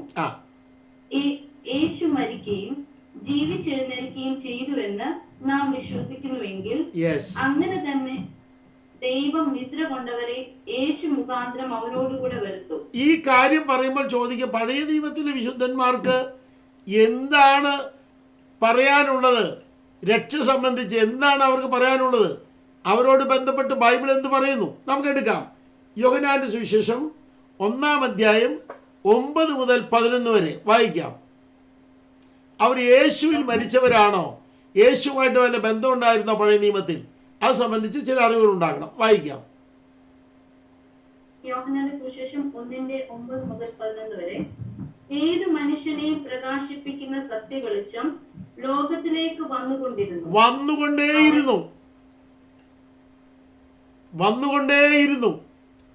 2 യുഗങ്ങളിൽ ജീവിച്ച പ്രിയപ്പെട്ടവർ കണ്ട വെളിച്ചം യേശുവിൻ്റെ വെളിച്ചമായിരുന്നു. ആമേൻ. 2 യുഗങ്ങളിൽ ജീവിച്ചവർ കണ്ട വെളിച്ചം യേശുവിൻ്റെ വെളിച്ചമാണ്. അത് വന്നുകൊണ്ടേയിരുന്നു, കഴിഞ്ഞിട്ടില്ല. അടുത്തത് വായിച്ച് താഴോട്ട്. അവൻ ലോകത്തിലുണ്ടായിരുന്നു, ലോകം അവൻ മുഖാന്തരം ഉളവായി. ലോകത്തിൽ അവൻ ഉണ്ടായിരുന്നു. ഇവിടെ അറിഞ്ഞിരിക്കേണ്ട കാര്യം, ബെത്ലഹേമിലേക്ക് യേശു വരുന്നത് സോമ വെച്ചുകൊണ്ടാണ്, ബോഡി വെച്ചുകൊണ്ടാണ്, ഫ്ലഷ് വെച്ചുകൊണ്ടാണ് വരുന്നത്. എന്നാൽ അതിന് വരും മുമ്പ് യേശു ക്രിസ്തു വന്നുകൊണ്ടേയിരുന്നു. ആമേൻ. അന്ന് വെളിച്ചമായിട്ടാണ് അവിടെ വന്നത്. ആ വെളിച്ചം കണ്ടവരുണ്ട്, ആ വെളിച്ചം സ്വീകരിച്ചവരുണ്ട്. അപ്പൊ പഴയ നിയമത്തിൽ യേശു ലോകത്തിൽ വെളിച്ചമായി വന്നുകൊണ്ടിരുന്നു. അത് സംബന്ധിച്ച് ബൈബിളിൽ നിന്ന് പഠിക്കാൻ നിങ്ങൾക്ക് താല്പര്യമുണ്ടെങ്കിൽ യേശുവിൻ്റെ വരവിനോട് ബന്ധം പഠിക്കുമ്പോൾ 36 പ്രയോഗങ്ങൾ പഠിക്കാനുണ്ട്. കൃത്യമായി പറഞ്ഞാൽ 36 പ്രയോഗങ്ങൾ പഠിക്കാനുണ്ട്. അത്ര ബഹുലമായ വിഷയമാണത്, വിപുലമായത്. ഞാനൊരു വാക്ക് പറഞ്ഞ് അവിടെ നിർത്തട്ടെ. അപ്പോൾ വന്നുകൊണ്ടിരുന്ന വെളിച്ചം 2 യുഗങ്ങളിൽ ക്രിസ്തുവിൻ്റെ വെളിച്ചമാണ്, കഴിഞ്ഞിട്ടില്ല. 2 കൊരിന്ത്യർ 5:17 മുതൽ 19 വരെ എടുക്കണം. വായിച്ചാട്ടെ. 2 കൊരിന്ത്യർ 5:17 മുതൽ 19 വരെ. ഒരുത്തൻ ക്രിസ്തുവിലായാൽ അവൻ പുതിയ സൃഷ്ടിയാകുന്നു, പഴയത് കഴിഞ്ഞുപോയി, ഇതാ അത് പുതുതായി തീർന്നിരിക്കുന്നു. ഇനി 18-ാം വാക്യവും 19-ാം വാക്യവും, ഒരുത്തൻ ക്രിസ്തുവിലായാൽ പുതിയ സൃഷ്ടി എന്ന് പറഞ്ഞ പശ്ചാത്തലത്തിലാണ്. ഒരുത്തൻ ക്രിസ്തുവിലായാൽ പുതിയ സൃഷ്ടി, ന്യൂ ക്രിയേഷൻ എന്ന് പറഞ്ഞ പശ്ചാത്തലത്തിൽ പിന്നെ വായിക്കുകയാണ്. വായിച്ചേൻ 18-ാം വാക്യവും 19-ാം വാക്യവും. അതിനൊക്കെയും ദൈവം തന്നെ കാരണഭൂതൻ. അവൻ നമ്മെ ക്രിസ്തു മൂലം തന്നോട് നിരപ്പിച്ചു. നമ്മെ നിരപ്പിച്ചത് ക്രിസ്തു മൂലം. നമ്മെ നിരപ്പിച്ചത് ക്രിസ്തു മൂലം. ഒരു സ്തോത്രം പറയല്ലേ. നമ്മെ നിരപ്പിച്ചത് കഴിഞ്ഞിട്ടില്ല. 19 വാക്യം ഒന്ന് വായിച്ച്. ദൈവം ലോകത്തിന് ലംഘനങ്ങളെ കണക്കിടാതെ ലോകത്തെ ക്രിസ്തുവിൽ തന്നോട് നിരപ്പിച്ചു പോന്നു. നമ്മെ നിരപ്പിച്ചത് ക്രിസ്തുവിലൂടെ, നമുക്ക് മുമ്പ് നിരപ്പിച്ചു പോന്നത് ക്രിസ്തുവിലൂടെ. അപ്പൊ നിരപ്പ് 3 യുഗങ്ങളിലും ക്രിസ്തുവിലൂടെയാണ്. വളരെ ചിന്താർഹമായൊരു ഭാഗം. നമ്മെ നിരപ്പിച്ചത് ക്രിസ്തുവിലൂടെയാണ്. 1, 2 യുഗങ്ങളിൽ നിരപ്പിച്ചു പോന്നത് ക്രിസ്തുവിലൂടെയാണ്. അപ്പൊ പഴയ നിയമത്തിലെ ഭക്തന്മാർ കണ്ട വെളിച്ചം ക്രിസ്തുവിന്റെ വെളിച്ചം. അവർ പ്രാപിച്ച നിരപ്പ് ക്രിസ്തുവിലൂടെ നിരപ്പ്. ആമേൻ. ഈ നിലയ്ക്ക് 12 ആർട്ടിക്കിളാണ് ഇത് സംബന്ധിച്ച് എനിക്ക് പഠിപ്പിക്കാനുള്ളത്. അത് പിന്നെ പഠിക്കാം. എങ്കിൽ നമ്മുടെ പോയിന്റ് മനസ്സിലാക്കണമല്ലോ. 4-ാം അധ്യായം 12-ാം വാക്യം കൃത്യമാണ്. മറ്റൊരുത്തനിൽ രക്ഷയില്ല. നാം രക്ഷിക്കപ്പെടുവാൻ ഒരേ ഒരു നാമം, യേശു ക്രിസ്തുവിന്റെ നാമം. ബൈബിളിലെ മുഴുവൻ രക്ഷയ്ക്കും ഒരൊറ്റ നാമമേ ഉള്ളൂ. അത് യേശുവിന്റെ നാമത്തിലുള്ള രക്ഷ മാത്രമാണ്. അല്ലാതെ ഇല്ല എന്ന കാര്യം അറിഞ്ഞിരിക്കണം. അതിനൊരു തെളിവും കൂടി വായിക്കാം. ലൂക്കോസ് 2:29 മുതൽ 31 വരെ വായിച്ചാട്ടെ. സുവിശേഷം 2:29 മുതൽ 31 വരെ. ഇപ്പോൾ നാഥ, തിരുവചനം പോലെ നീ അടിയനെ സമാധാനത്തോടെ വിട്ടയക്കുന്നു. ജാതികൾക്ക് വെളിപ്പെടുവാനുള്ള പ്രകാശവും നിന്റെ ജനമായ ഇസ്രായേലിന്റെ മഹത്വവുമായി നീ സകല ജാതികളുടെയും മുൻപിൽ ഒരുക്കിയിരിക്കുന്ന നിന്റെ രക്ഷയെ എന്റെ കണ്ണ് കണ്ടുവല്ലോ എന്ന് പറഞ്ഞു. ശിമ്യോൻ യേശു എന്ന കുഞ്ഞിനെ കയ്യിലെടുത്തുകൊണ്ട് പറയുകയാണ്, എല്ലാവർക്കുമുള്ള രക്ഷയാണ് യേശു. ജാതികൾക്കും യഹൂദനുമുള്ള രക്ഷയാണ് യേശു. മറ്റൊരുത്തിന് രക്ഷയില്ല. രക്ഷിക്കപ്പെടാൻ ഒറ്റ നാമമേ ഉള്ളൂ. അത് യേശുവിൻ്റെ നാമമാണ്. ഇതിൻ്റെ വലിപ്പം നമുക്കൊന്ന് കാണണ്ടേ? ചിലരുടെ മുമ്പോട്ട് പോകാം അല്ലേ? Praise God. വായിക്കാം നമുക്ക് ചില ഭാഗങ്ങൾ. ഞാനിതൊന്ന് എഴുതി കാണിക്കുകയാണ്. യേശുവിൽ നിദ്ര കൊണ്ടവരാണ് ഉയർത്തെഴുന്നേറ്റ് വരുന്നത്. യേശുവിൽ നിദ്ര കൊണ്ടവരാണ് ഉയർത്തെഴുന്നേറ്റ് വരുന്നത്. ക്രിസ്തുവിൽ മരിച്ചവരാണ് ഉയർത്തെഴുന്നേറ്റ് വരുന്നത്. അപ്പോൾ ഒരു ചോദ്യമുണ്ട്, പഴയ നിയമത്തിലുള്ളവർ യേശുവിൽ മരിച്ചവരാണോ? പഴയ നിയമത്തിലുള്ളവർ ക്രിസ്തുവിൽ മരിച്ചവരാണോ? ചോദ്യമില്ലേ? ആമേൻ. ഈ ചോദ്യത്തിൻ്റെ ഉത്തരം ബൈബിളാണ് പറയേണ്ടത്. ഹാബേൽ മുതൽ മരിച്ചുപോയ 2 യുഗങ്ങളിലെ ഭക്തന്മാരും പുതിയ നിയമ യുഗത്തിൽ പറയുന്നത് സുപ്രസാദകാലമാണ്. ആ യുഗത്തിലെ ഭക്തന്മാരും എല്ലാവരും ചെല്ലുന്നത് പിതാവിൻ്റെ അടുക്കലാണ്. ആമേൻ. ഇതൊക്കെ നമുക്ക് പിന്നെ പറയാം. പിതാവിൻ്റെ അടുക്കലാണ് ചെല്ലുന്നത്. അങ്ങനെയെങ്കിൽ യേശു സ്വർഗത്തിൽ നിന്ന് വരുമ്പോൾ 3 യുഗത്തിലെ ആത്മാക്കളെയും കൊണ്ടാ വരുന്നേ. യേശു കൊണ്ടുവരുന്ന എങ്ങനെ? ദൈവം കൊടുത്തു വിട്ടിട്ട് കൊണ്ടുവരിക. അപ്പൊ ഇത് 3 ഭാഗം നിങ്ങൾ ശ്രദ്ധിച്ചല്ലോ. പിതാവ് പുത്രന്റെ കയ്യിൽ 3 യുഗങ്ങളിലെ ആത്മാക്കളെ കൈമാറുന്നു. പുത്രൻ നിത്യമായ സ്വർഗത്തിൽ നിന്ന് അയേറയിലേക്ക് 3 യുഗത്തിലെ ആത്മാക്കളെ കൊണ്ടുവരുന്നു. എന്നിട്ട് ആത്മാക്കളെ പരിശുദ്ധാത്മാവിന് കൈമാറി പരിശുദ്ധാത്മാവാണ് ഇവരെ ഉയർപ്പിക്കുന്നത്. അപ്പൊ ഇവിടെയൊക്കെ ചോദ്യം വരും, പഴയ നിയമത്തിൽ വിശുദ്ധന്മാർക്ക് പരിശുദ്ധാത്മാവുണ്ടോ? പരിശുദ്ധാത്മാവരുടെ ഉള്ളിലുണ്ടോ? അത് വന്നും പോയല്ലേ നിന്നുള്ളൂ? ഈ ചോദ്യങ്ങളൊക്കെ ഉണ്ട്. ഒരു കൊച്ചുത്തരം ഇപ്പൊ പറയാം. ബെഡാ ഉത്തരം നമുക്ക് പിന്നീട് വരുന്നുണ്ടല്ലോ, എടുക്കാം. യെശയ്യാവ് 63:10-11 വാക്യങ്ങൾ. യഹൂദന്റെ മനസ്സിൽ പഴയ നിയമത്തിൽ ഉള്ളിൽ പരിശുദ്ധാത്മാവുണ്ടോ, കൂടെയാണോ, അതോ പോയി വന്ന് നിൽക്കുകയാണോ എന്നറിയണ്ടേ? ഒന്ന് വായിച്ച്. പുസ്തകം 63:10-11. എന്നാൽ അവർ മത്സരിച്ച് അവന്റെ പരിശുദ്ധാത്മാവിനെ ദുഃഖിപ്പിച്ചു. അതുകൊണ്ട് അവൻ അവർക്ക് ശത്രുവായി തീർന്നു, താൻ തന്നെ അവരോട് യുദ്ധം ചെയ്തു. അപ്പോൾ അവന്റെ ജനം മോശയുടെ കാലമായ പുരാതന കാലം ഓർത്ത് പറഞ്ഞത്, അവരെ തന്റെ ആടുകളുടെ ഇടയനോടുകൂടെ സമുദ്രത്തിൽ നിന്ന് കരയേറുമാറാക്കിയവൻ എവിടെ? അവരുടെ ഉള്ളിൽ തന്റെ പരിശുദ്ധാത്മാവിനെ കൊടുത്തവൻ എവിടെ? ഉള്ളിൽ പരിശുദ്ധാത്മാവിനെ കൊടുത്തു. Praise the Lord. ഉള്ളിൽ പരിശുദ്ധാത്മാവിനെ കൊടുക്കുന്ന വിധത്തെക്കുറിച്ച് ഉൽപ്പത്തി മുതൽ വെളിപ്പാട് വരെ പഠിക്കാനുണ്ട്. ക്രിസ്തുവിൻ്റെ വാക്കുകൾ ശ്രദ്ധിക്കുക. Holy spirit dwell with you and in you shall be in you. അപ്പോൾ രണ്ട് അനുഭവങ്ങളാണ്. ഒന്ന് കൂടെ വസിക്കാൻ കൊടുക്കുന്നത്, രണ്ട് ഉള്ളിൽ വസിക്കാൻ കൊടുക്കുന്നത്. ആ ഉള്ളിൽ വസിക്കാൻ കൊടുക്കുന്നത് പഴയ നിയമത്തിലെ ഭക്തന്മാർക്കുണ്ടോ? എത്ര വാക്യങ്ങൾ വേണം? ഇവിടെ കൃത്യമായി പറഞ്ഞിരിക്കുന്നു, അവിടെ ഉള്ളിൽ കൊടുത്തിരിക്കുന്നു.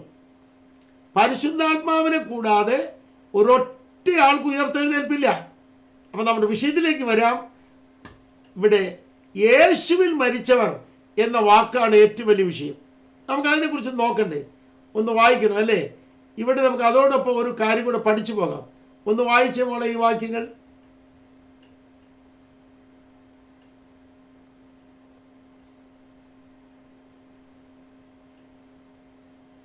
നിത്യമായ സ്വർഗാദി സ്വർഗങ്ങൾ. വെളിപ്പാട് പുസ്തകം 11:15-18 വരെ. ഏഴാമത്തെ ദൂതൻ ഊതിയപ്പോൾ ലോകരാജ്യത്വം നമ്മുടെ കർത്താവിനും അവന്റെ ക്രിസ്തുവിനുമായി തീർന്നിരിക്കുന്നു. മതി അവൻ മതി മതി മതി ഞാൻ ഇത്രയും പറയാൻ പോകുന്നത് നിങ്ങളുടെ ഉള്ളിൽ വലിയൊരു തത്വം വരണം. യേശു ക്രിസ്തു ലോകരാജ്യത്വം ഏറ്റെടുക്കുന്നത് പട്ടാഭിഷേകമാണെന്ന് പറയുന്ന ഒത്തിരി പേരുണ്ട്. തെറ്റായ ധാരണയാണ്. യേശു ക്രിസ്തുവിന് അഭിഷേകം ഒരിക്കലേ ലഭിച്ചിട്ടുള്ളൂ. അതറിഞ്ഞിരിക്കണം. ഒരിക്കലേ ലഭിച്ചിട്ടുള്ളൂ.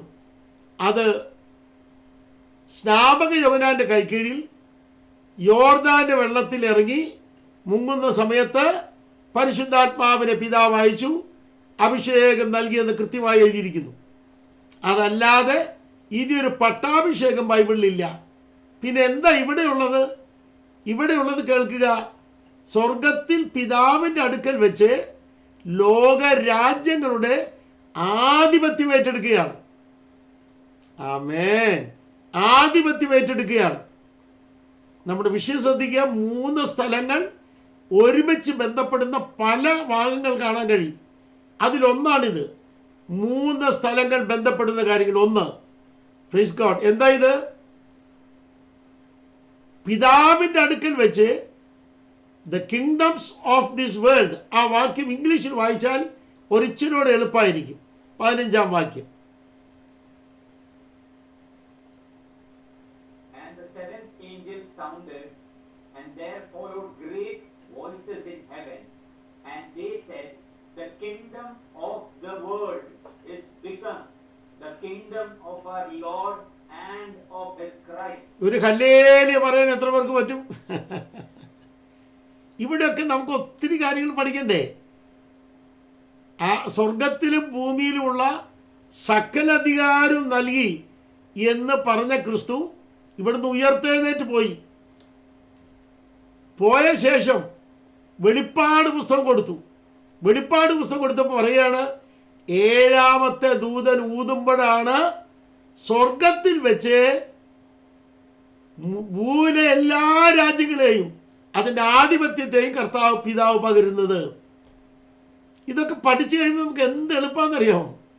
സ്വർഗത്തിലും ഭൂമിയിലുള്ള സകല അധികാരവും ഭൂമിയിൽ വെച്ച് യേശു പ്രാപിച്ചിട്ടുണ്ട്. പക്ഷേ ലോകരാജ്യങ്ങളുടെ അധികാരം, ആധിപത്യം കൈമാറുന്നത് പരീക്ഷാകാലത്തിൻ്റെ മധ്യത്തിൽ സ്വർഗത്തിൽ വെച്ച ആ കൈമാറുന്ന ചടങ്ങ് അറിയണ്ടേ? ഏകദേശം 3 വർഷത്തിലധികമാണ് ആ ചടങ്ങ്. എൻ്റെ ദൈവമേ, ഏകദേശം 3 വർഷത്തിലധികമാണ് ഭൂമിയിൽ ആ സമയം നോക്കിയാൽ. Praise the Lord. 1200-ലധികം ദിവസം ബെടാ ഒരു ചടങ്ങ് നടക്കുകയാണ് എന്ന കാര്യം അറിഞ്ഞിരിക്കണം. അതെന്താ? ആധിപത്യം കൈമാറുകയാണ്. ഈ കാര്യം പറയുമ്പോൾ 19-ന്റെ 1 മുതൽ 4 വരെ നമ്മുടെ ദൃഷ്ടിയിൽ വന്നിരിക്കണം. വെളിപ്പാട് പുസ്തകം 19:1-4 വരെ. അനന്തരം ഞാൻ സ്വർഗത്തിൽ വലിയൊരു പുരുഷാരത്തിന്റെ മഹാഘോഷം പോലെ കേട്ടത്, ഹല്ലേലൂയ, രക്ഷയും മഹത്വവും ശക്തിയും നമ്മുടെ ദൈവത്തിനുള്ളത്. 4-ാം വാക്യം മുതൽ 6-ാം വാക്യം വരെ. 24 മൂപ്പന്മാരും 4 ജീവികളും ആമേൻ ഹല്ലേലൂയ എന്ന് പറഞ്ഞ് സിംഹാസനത്തിൽ ഇരിക്കുന്ന ദൈവത്തെ വീണു നമസ്കരിച്ചു. നമ്മുടെ ദൈവത്തിന്റെ സകല ദാസന്മാരും ഭക്തന്മാരുമായി ചെറിയവരും വലിയവരും ആയുള്ളവരെ അവനെ വാഴ്ത്തുവീൻ എന്ന് പറയുന്ന ഒരു ശബ്ദം സിംഹാസനത്തിൽ നിന്ന് പുറപ്പെട്ടു. അപ്പോൾ വലിയ പുരുഷാരത്തിന്റെ ഘോഷം പോലെയും പെരുവെള്ളത്തിന്റെ ഇരച്ചിൽ പോലെയും തകർത്ത ഇടിമുഴക്കം പോലെയും ഞാൻ കേട്ടത്, ഹല്ലേലൂയ, സർവശക്തിയുള്ള നമ്മുടെ ദൈവമായ കർത്താവ് രാജ്യത്വം ഏറ്റിരിക്കുന്നു. എപ്പോഴാ? 11-ാം അധ്യായത്തിൽ തുടങ്ങിയ ചടങ്ങ് 19-ാം അധ്യായത്തിലാണ് അതിൻ്റെ പൂർത്തീകരണത്തിലേക്ക് എത്തുന്നത്. നമുക്കിവിടെ ചെറിയ തോതിൽ പഠിക്കേണ്ടതല്ല അത്. ഇവിടെ അറിഞ്ഞിരിക്കേണ്ട ദൈവമക്കൾ അറിയേണ്ട കാര്യം, അവനോടൊപ്പം 1000 ആണ്ട് ഭൂമിയിലും അവനോടൊപ്പം നിത്യതയിലും വാഴേണ്ട വ്യക്തികളാണ് നമ്മൾ. ഭൂമിയിൽ വാഴുമെന്ന് വ്യക്തമായിട്ട് എഴുതിയിരിക്കുന്നു. യേശുവിനോടൊപ്പം നമ്മൾ വീണ്ടും വാഴും. ആ വാഴ്ച നമുക്ക് വലിയ സന്തോഷമുള്ളതാണ്. അധികാരം ആദ്യം ഭൂമിയിലേത് കൈവശമാക്കുന്നത് പരീക്ഷാകാലത്തിൻ്റെ മധ്യത്തിലാണ്. അത് നിത്യമായ സ്വർഗത്തിൽ വെച്ചാണ്. ഇവിടെ നിങ്ങൾ നന്നായി ശ്രദ്ധിക്കുക, നിത്യമായ സ്വർഗത്തിൽ വെച്ചാണ്. എന്നാൽ 2-ാമത്തെ ഭാഗം നമുക്ക് നോക്കാം. ആ ടൈമിൽ അറിഞ്ഞിരിക്കേണ്ട വലിയൊരു കാര്യം, ഇന്നൊരു 5 മിനിറ്റോടെ നമുക്ക് എടുക്കേണ്ടി വരും ഇത് തെളിയണമെങ്കിൽ.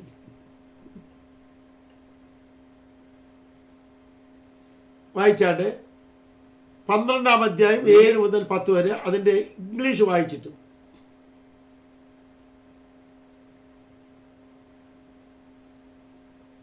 Sunil വായിച്ചാട്ടെ. And there was war in heaven, Michael and his angels going forth to war with dragon, and the dragon warred and his angels. നിങ്ങൾ എങ്ങനെ ശ്രദ്ധിച്ചോ? സ്വർഗത്തിൽ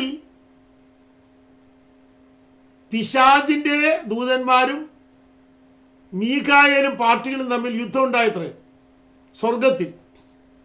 അത് അവൻ്റെ ഇരിക്കുന്ന സ്ഥലമെന്ന് പറഞ്ഞ് പിന്നെ അവൻ്റെ വാസസ്ഥലം അവിടെ കണ്ടില്ല. ആ വസിക്കുന്ന സ്ഥലം പിന്നെ കണ്ടില്ല. വിശദമായി പറയുകയാണ് ഞാൻ. അപ്പം നിർമ്മിതമായ സ്വർഗത്തിൽ ഇപ്പോൾ അവൻ ഇരിക്കുന്നുണ്ട്. ആരോ പറഞ്ഞു കേട്ടു അവനെ തള്ളിയിട്ടിട്ട് വർഷങ്ങൾ ഒത്തിരിയായിരുന്നു. അത് തെറ്റായൊരു ധാരണയാണ്. എൻ്റെ യെശയ്യാ പുസ്തകത്തിൻ്റെ കമൻട്രി വായിച്ചാൽ നിങ്ങൾക്ക് പൂർണ്ണമായിട്ട് മനസ്സിലാകും. ഇന്ന് വരെ ആ പുള്ളിനെ തള്ളിയിട്ടിട്ടില്ല. സ്തോത്രം. അത് തള്ളിയിടുമെന്നൊരു പ്രവചനമാണ്. ആ പ്രവചനം നിറവേറാൻ പോകുന്നേ ഉള്ളൂ. ആ പ്രവചനം നിറവേറണമെങ്കിൽ ആ എഴുതിയ സ്ഥലത്ത് തന്നെ ഒരു പ്രവചനത്തിൻ്റെ 7 ബ്രാഞ്ചസ് കാണാം. അത് നിറവേറിയ ശേഷമേ അവനെ തള്ളിയിടുകയുള്ളൂ. ആ തള്ളിയിടുന്ന ഭാഗമാണ് യെശയ്യാവ് 14:12 മുതൽ 15 വരെ. നിങ്ങൾ ശ്രദ്ധിക്കുക, അവനെ തള്ളിയിടാൻ പോകുന്നതേ ഉള്ളൂ. ഇതുവരെ തള്ളിയിട്ടിട്ടില്ല. അത് കൃത്യമായി പഠിക്കാത്തത് കൊണ്ടാണ് ഈ ബുദ്ധിമുട്ട്. നമ്മുടെ വിഷയം ഇതാണ്, യേശുക്രിസ്തു ദൈവത്തിൻ്റെ രാജ്യത്തിലെ രാജാവായി നിത്യരാജാവായിരിക്കുമ്പോൾ തന്നെ ലോക രാജ്യങ്ങളുടെ ആധിപത്യം ഏറ്റെടുത്താൽ ആദ്യം ചെയ്യുന്നത് അവൻ്റെ ആധിപത്യം, പിശാചിൻ്റെ ആധിപത്യം, ശത്രുവിൻ്റെ ആധിപത്യം ഇല്ലാതാക്കുന്ന ഒരു പ്രോഗ്രാമാണ്. Praise the Lord. ഈ ഒരു വലിയ തത്വം ലോകം അറിയണം. നമ്മുടെ ഹൃദയത്തിൽ ശക്തമായി ആധിപത്യം ഏറ്റെടുക്കാൻ നോക്കുന്ന പിശാചിൻ്റെ ആധിപത്യത്തെ തള്ളാൻ തയ്യാറായാൽ, യേശുവിൻ്റെ ആധിപത്യത്തിന് സൗകര്യം കൊടുക്കാൻ തയ്യാറായാൽ, അവസരം കൊടുക്കാൻ തയ്യാറായാൽ, പിന്നെ അവൻ പുറത്തു പോകുന്നത് നിമിഷ നേരം കൊണ്ടാണ്. ആമേൻ. ആദ്യം തന്നെ അറിഞ്ഞിരിക്കുക, യേശു ക്രിസ്തു ലോകരാജ്യങ്ങളുടെ ആധിപത്യം ഏറ്റെടുത്താൽ പിശാചിൻ്റെ ലോകരാജാധിപത്യം ഇല്ലാതാക്കി അവനെ സ്വർഗത്തിൽ നിന്ന് തള്ളാൻ പോകുകയാണ്. പിന്നെ അവനെ കാണുകയില്ല അവിടെ സ്വർഗത്തിൽ. ഇവിടെ ഇരിക്കുന്ന, എന്നെ കേൾക്കുന്ന, മാധ്യമം വഴി ശ്രമിക്കുന്ന എല്ലാവരോടും പറയട്ടെ, നിന്റെ ജീവിതത്തിൽ പിശാചെ ആധിപത്യം ഏറ്റെടുത്ത് വാഴാൻ ശ്രമിക്കുന്നുണ്ടെങ്കിൽ യേശു നമ്മുടെ അകത്ത് വാഴാൻ അനുവദിച്ചാൽ ആ ആധിപത്യത്തിൻ്റെ വലിയ ശക്തി ഇല്ലാതെയാകും. ദുഷ്ടാധിപത്യത്തിൻ്റെ വലിയ ശക്തി നിനക്ക് നേരെ വരുന്നത് ഏതുമില്ലാതെയാകുന്നത് കാണാം. ഹല്ലേലൂയ. അതുകൊണ്ട് എന്നെ കേൾക്കുന്ന ബഹുമാനീയരായ പ്രിയപ്പെട്ടവരെ, യേശുവിൻ്റെ ആധിപത്യം നിന്റെ അകത്ത് വരാൻ എത്ര പേര് ആഗ്രഹിക്കുന്നുണ്ട്? ഇന്ന് രാത്രി ഉറക്കെ പറയാമോ, യേശുവേ, അങ്ങയുടെ ആധിപത്യം എൻ്റെ ജീവിതത്തിൽ വേണം, അതാണ് വേണ്ടത്. ആഗ്രഹിക്കുന്നവർ എത്ര പേരുണ്ട്? നമ്മുടെ ഹൃദയത്തിന് 18 മുറിയുണ്ടെന്നാണ് സ്പർജൻ പറയുന്നത്. 17 മുറിയുടെ താക്കോലും നമ്മുടെ നിസി സുനിൽ യേശുവിൻ്റെ കയ്യിൽ കൊടുത്തു. 17 മുറിയുടെ താക്കോലും കൊടുത്തു. ഒരു മുറിയുടെ താക്കോല് കൊടുക്കില്ല, അത് രഹസ്യ മുറിയാണ്. നമുക്ക് എല്ലാവർക്കുള്ള രഹസ്യ മുറിയുടെ താക്കോല് യേശുവിൻ്റെ കയ്യിൽ കൊടുക്കില്ല. ഇവിടെ വേണ്ടത് 18ാമത്തെ മുറിയുടെ താക്കോലും യേശുവിൻ്റെ കയ്യിൽ കൊടുക്കാൻ ഒരു ഹൃദയമുണ്ടെങ്കിൽ ക്രിസ്തീയ ജീവിതം വളരെ ധന്യമാണെന്ന് അറിയുന്നവർ എത്ര പേരുണ്ട്? ഇന്ന് രാത്രി എത്ര പേർക്ക് അത് കൊടുക്കാൻ കഴിയും? നമ്മുടെ ഹൃദയത്തിൻ്റെ 18ാമത്തെ മുറിയുടെ താക്കോലും യേശുവിൻ്റെ കയ്യിൽ കൊടുക്കാൻ. യേശു എൻ്റെ അകത്ത് വാഴണം, യേശു എന്നെ വാഴണം, എൻ്റെ കുടുംബത്തെ വാഴണം, എൻ്റെ കുടുംബത്തിൽ വാഴണം, എൻ്റെ കുടുംബത്തെ വാഴണം, എൻ്റെ കുടുംബത്തിൽ വാഴണം, എൻ്റെ അകത്ത് വാഴണം, എൻ്റെ മക്കളിൽ വാഴണം, എൻ്റെ ജീവിതത്തിൽ വാഴണം എന്നാഗ്രഹിക്കുന്നവരുണ്ടെങ്കിൽ കരങ്ങളെ ഉയർത്തി ഒരു വാക്ക് പ്രാർത്ഥിച്ചാട്ടെ. നാഥ, അങ്ങ് ഞങ്ങളെ വാഴണം, അങ്ങ് ഞങ്ങളെ വാഴണം. ഷുഡബല ഹസ്കനേഷ്.